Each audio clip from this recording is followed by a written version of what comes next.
Hola de nuevo a todas y todos. Hoy revisaremos algunas de las aplicaciones del electromagnetismo. En nuestras sesiones anteriores hemos iniciado a introducir una idea sencilla pero bastante compleja al mismo tiempo. La electricidad y el magnetismo están íntimamente relacionados entre sí. De hecho, forman parte de una misma fuerza, de tal manera que la electricidad puede generar magnetismo y el magnetismo puede generar una corriente eléctrica. Nuestra sesión abordará cuatro de las principales aplicaciones de este fenómeno físico: el motor eléctrico, el generador eléctrico, el transformador eléctrico y la transformación de electricidad en ondas electromagnéticas. Comenzamos. El motor. Un motor es un dispositivo capaz de transformar algún tipo de energía en movimiento. Por ejemplo, los motores que tú conoces, el motor de un auto, requiere de combustible, es decir, de energía química, antes de iniciar con su marcha. Cuando hablamos de un motor eléctrico, es un dispositivo que también su objetivo es generar movimiento, pero en este caso a partir de la electricidad. Lo podemos observar en algunos dispositivos de nuestro hogar, como la licuadora, la lavadora, el taladro o inclusive los primeros autos eléctricos que han comenzado a desarrollarse en este siglo XXI.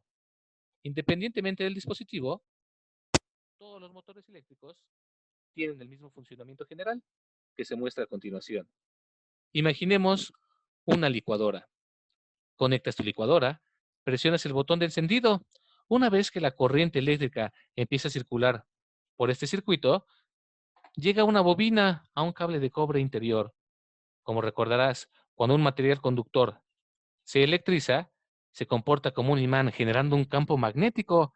Al interior de nuestra licuadora, contamos con un conjunto de imanes encontrados entre sí, de tal manera que la corriente eléctrica y el magnetismo generado en la bobina interactúan con los imanes, generando fuerzas de atracción y de repulsión al mismo tiempo, lo cual hace que nuestro dispositivo comience a andar. Una vez que nosotros desconectamos la licuadora o nuestro dispositivo, el conductor pierde sus propiedades magnéticas, ya no ejerce tracción y repulsión con los imanes y el aparato se detiene. En palabras breves, no olvides que el motor eléctrico tiene un propósito principal: producir movimiento. El generador eléctrico. Esta gran invención se la debemos al físico Michael Faraday, quien en 1831 inventó el primer generador eléctrico. Este dispositivo realiza lo contrario que el motor.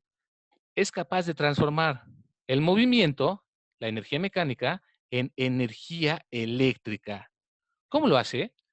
Como recordarás, Michael Faraday también descubrió que el magnetismo puede generar corriente eléctrica.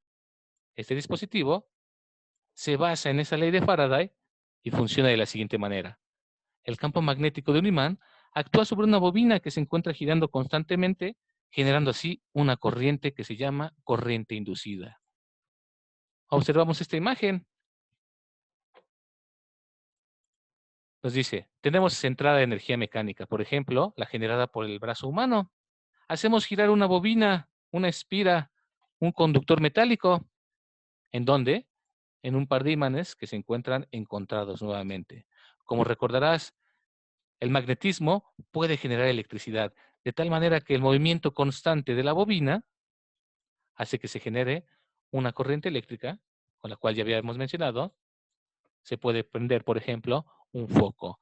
En términos sencillos, muchachos, el generador eléctrico sirve para producir electricidad a partir de la energía mecánica.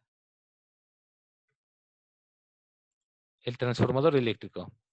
Este dispositivo nos permite aumentar o disminuir el voltaje de una corriente eléctrica. En las ciudades, de hecho, en todos los postes de luz existen transformadores. Estos se utilizan para disminuir el voltaje, pues es muy alto cuando sale de la central eléctrica. Una vez que disminuye, llega a nuestro hogar con un valor de 120 volts. Resumen, aumentar o disminuir el voltaje. ¿Cómo funciona? Expliquémoslo en 4 pasos. Un transformador eléctrico está formado por dos bobinas enrolladas en torno a un marco de hierro. como lo observas en la imagen. Era una bobina, habíamos dicho, con un alambre de espiral metálico enrollado sobre sí mismo, ¿verdad? Tenemos la bobina primaria y la bobina secundaria, además del marco de hierro.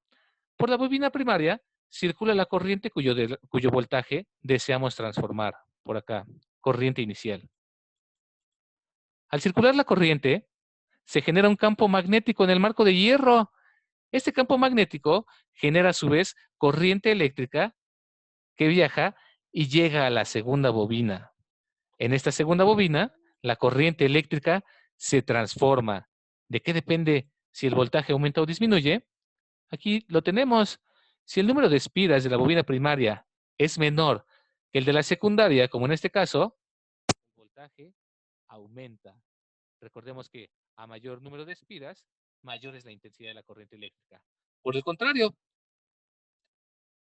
si el número de espiras de vueltas a la espiral es mayor en la bobina primaria que en la bobina secundaria, el voltaje disminuye. De tal manera que en términos breves podemos distinguir dos tipos de transformadores. El transformador de alta, que sirve para aumentar el voltaje inicial, y el transformador de baja, que sirve para lo opuesto, para disminuir el voltaje inicial. ¿Cómo funciona? Otra vez, a partir del número de espiras en la bobina secundaria.